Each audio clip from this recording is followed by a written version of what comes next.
Foto keenya OBN FM Finfinnee 92 dirraa saashan ta'ee jiran oduu gaawsaa kanaaf qabanne gara keessan dhiyeessinaa oduu wajjin Faisal Ministri muummee Itoophiyaa Dr. Abiy Ahmed Rwanda Kigali daawwannaa hojii gaggeessaa turan xumuruun gara Itoophiyaa deebi'anii jiru. Dr. Abiy guyyaa dheengaddaa daawwannaa hojiif Rwanda Kigali galuun isaanii xiyyeeffatamuudha.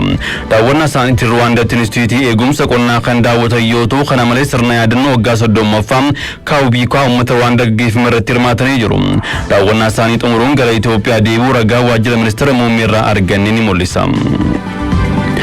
Gareen hoggansa Itoophiyaa ministeera deetaa ministeera dhimma alaa ambaasadar Burtukaan Ayyaanoon durfamu hoggantoota Saawud Arabiyaa wajjin mari'ate. Haala godaantota seera alaa Itoophiyaa irraa gara Saawud Arabiyaa imalan gara biyyaa deebisuun danda'amuu fi hariiroo biyyoota lameen cimsuu irratti mari'achuu isaanii ragaan ministeera dhimma alaa irraa arganne ni mul'isa. Jilli lammiilee Itoophiyaa karaa seera alaan Saawud Arabiyaatti imaluun rakkoo hamaa keessa jiran 70,000 gara biyyaa deebisuudhaaf haala mijeessuuf gara san imaluudhaan kan ibsamee jiru. Barnoota turizimii irraa galiin birrii biliyoona 25 argamuusaa Komishinii Turizimii Oromiyaa beekse. Komishinarri itti aanaa Komishinii Turizimii Oromiyaa Naggaa Odaajoo akka himanitti damee turizimii naannichaa daran cimsuuf hojiiwwan dijitaalaayizeeshinii bakkeewwan hawwata turizimii adda baasuu fi misoomsuu sona dabaluu fi hubannoo investimentii turizimii uumuratti bal'inaan hojjetamaa jiraachuu kaasanii jiru. Naannicha turistoota biyya keessaa harka 8 fi biyya alaa 189 naannicha daawwachuun obbo Naggaan kaasaniiti jiru.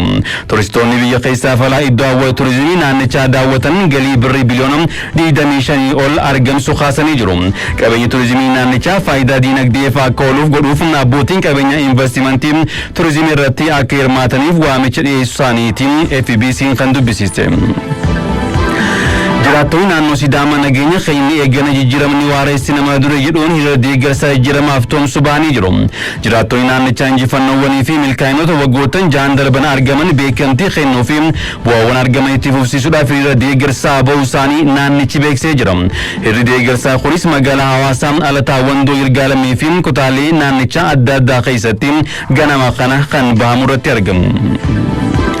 Hiriirri jijjiiramaa akka biyyaalessaatti argamee deeggaruu naannoo Amaaraa magaalaa adda addaas gaggeeffamee jira.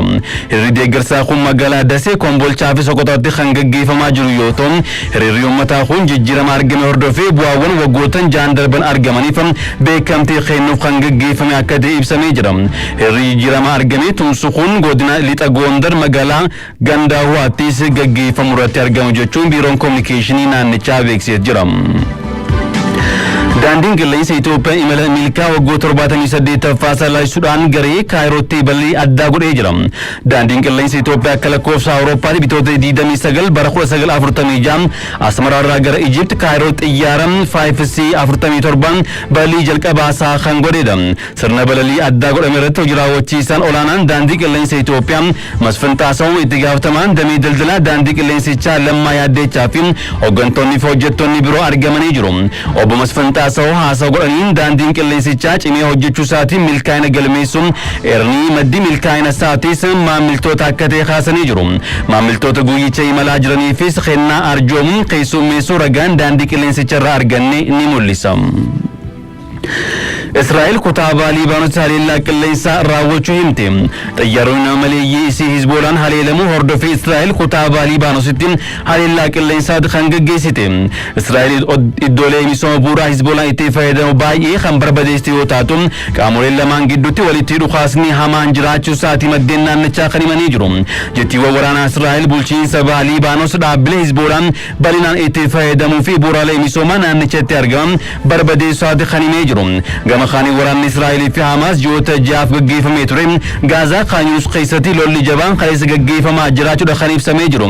Lola kanaan loltoonni Israa'el 14 ajjeefamanii hedduun isaanii immoo madaa'uudhaan BBC'n kan ibsee jiru.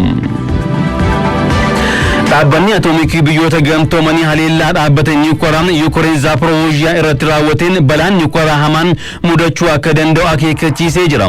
Raashiyaan immoo haleellicha duuba akka hin jirre kan beeksifte yoo taatu Kiyev haleellicha raawwachuu akka dandeessu qondaaltonni olaanoon Raashiyaa himaniitu jiru. Dhaabbanni niwukilaraa guddichi wal dhabdee Raashiyaa fi Yuukireen keessatti dhimma falmii guddaa akka ta'e dhaabbanni mootummoota gamtoomanii ibsee jira. Dursaan dhaabbatichaa Raafaayil Goroosiin haleellaan guyyaa dilbataa raawwatameen kan of eeggannoo hin qabnee fi balaa guddaa kan saaxile akka ta'e kaasanii jiru. Dhaabbanni Nuukileeraa Zaaporooviizhiyaan kibba Yuukireen keessatti kan argamu yoo ta'u Awurooppaatti dhaabbata Nuukileeraa isa guddicha akka ta'e BBC'n dubbisee jira.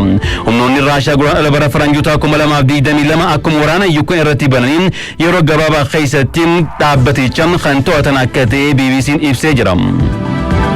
Dhaggeeffattoota keenya OBN FM Finfinnee 92 jirra oduun gaawwan isaa kanaaf qabanne kana fakkaata qophiileen keenyaaf itti dhufan qophiilee afaan wajjin turtii gaarii.